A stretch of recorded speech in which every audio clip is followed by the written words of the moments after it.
Coach Yang Galvez, player with you game, Andre Carapot. Coach Yang, third straight win for your team, pero again, hindi na naman ginawang madali para sa inyo na magdumulya. Can you talk about how tough this win was, especially after almost blowing a 13-point lead in the fourth quarter? Oh, mahirap. Magnolia came in with their full force. No? Nung previous game sila, medyo nag-struggle sila kasi hindi sila kompleto. Pero nung nakompleto sila, Paul's playing, Lucero's playing, so they're a different team. No? Kung andyan yung materials nila. Why we just got lucky actually. But gusto ko yung pinakita naming laban. For the most part of the first half and third quarter, we had the game under control actually. Kaya lang nawala yung momentum sa amin patapos nung third quarter nung napunta sa kanila. And ako, I think the good thing about this is ang ganda nung balik namin. Nabalikan pa namin yun. Usually, kung yung dating team namin, pagka nag-collapse ka na ng gano'n, hindi na kami makabalik. Pero ito, I see it as a good sign. Yes, we lost momentum. Nakuha nila yung lead. Hala ko, sabi ko wala na, baka hindi na kami makabalik. Nakabalik pa rin. So, ibig sabihin, nag-iiba na yung karakter ng team. It's a good sign. Laking bagay yung 4-point shot ni Andre. At siyempre malaking tulong yung foul situation ni Ratcliffe. But that's really the way to win a game. Kung nawalan ka ng momentum, you must just find a way to get back into the game. And that's what we did. That's why, if for that alone, magandang panalo ito kahit hirap kami. Thank you, Coach. Dre, for sure, may mga nakuha kayong sermon from Coach Yang nung nakakahapon sa Magnolia in the fourth quarter. Pero sabi nga niya, maganda yung balik niyo. Sa tingin mo, ano yung naging susi para makabalik kayo at the same time yung magandang performance kaya naka-recover kayo to get this team?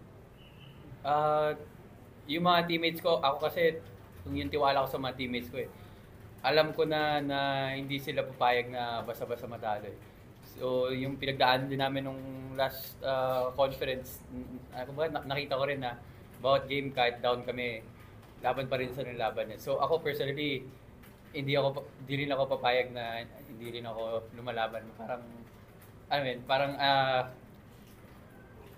nagkakahawaan, ganun yung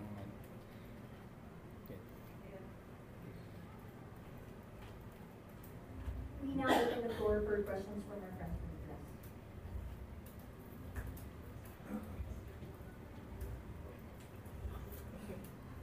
Coach, congratulations. Coach, 3-1 kayo sa conference. Mention this as a good sign for you. Next 3 games yata until January, parang struggling teams. Pero mahirap pa rin magtiwala. Supposedly we have a lighter schedule, pero yung lighter, hindi mo masabing lighter yun.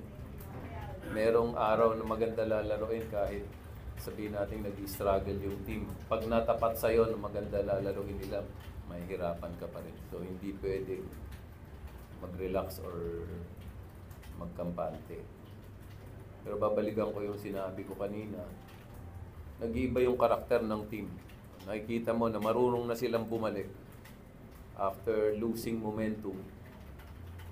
Dati pag nawala na momentum, nagtutuloy-tuloy na yan, hindi na makabalik. Especially kung kalaban mo Magnolia, super veterano yung finishers nila. Baroka, Paul Lee, Ian Sanggalang.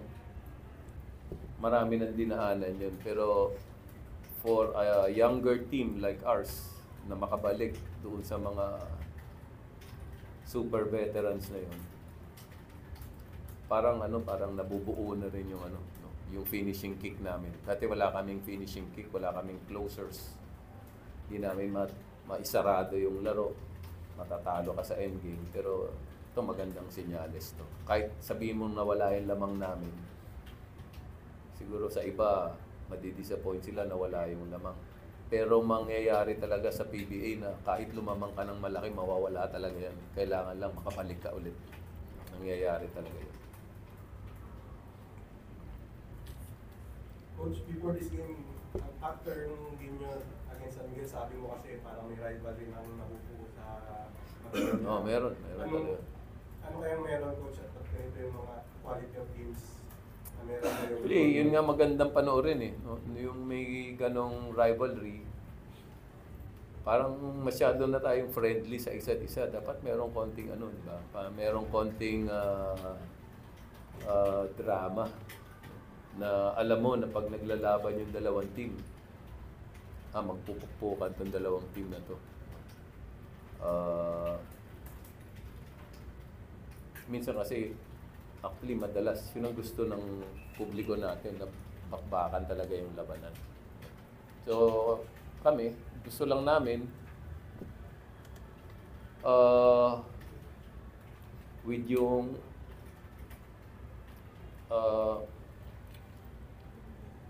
personnel namin, tinuturuan namin sila mag-compete. No? Yung sinasabi ko, hard work is not enough. You have to compete. Compete is a higher level of hard work. Kasi sa competition, meron kang kailangan talunin. Sa hard work, kahit ikaw lang mag-isa, pwede ka mag-hard work. So,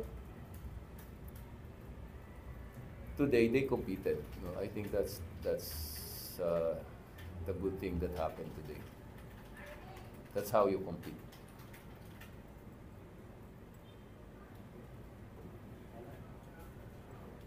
Salamat. Thank you, Coach.